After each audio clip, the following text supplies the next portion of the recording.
Check it out, yo. Another one.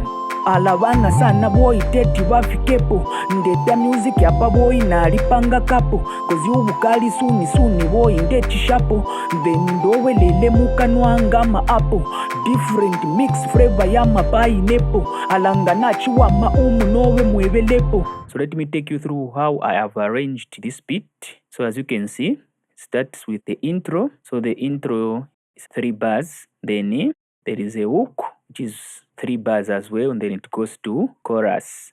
Then after chorus there is verse 1. So verse 1 is 9 bars, then back to chorus. Then verse 2. So verse 2 is 15 bars, then back to chorus.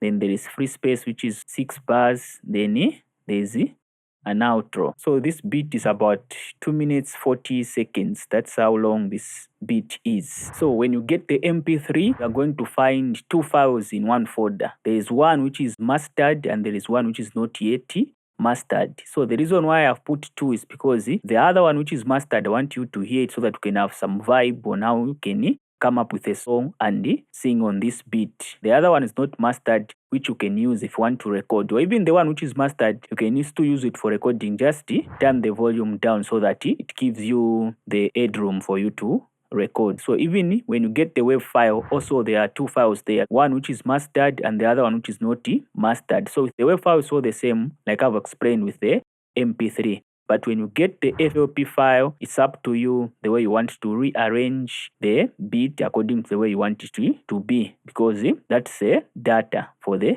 beat when you get the FLP file. So with the FLP file, we are just going to find the FLP file in the folder. Also, read on the description of this beat. I've put the sounds which I've used or the plugins which I've used. You may not have the plugins which I've used, so the beat may not open with the sounds which I've used because you don't have those sounds. So read which effects I've used, because I've used some third-party effects and some third-party synths. So check those first before you go for the FLP file. So if you want this beat, the link will be on the description below, also pinned on the first comment on the comment box below. This has been Brother Frederick Beats. Thank you very much for watching, and I'm out.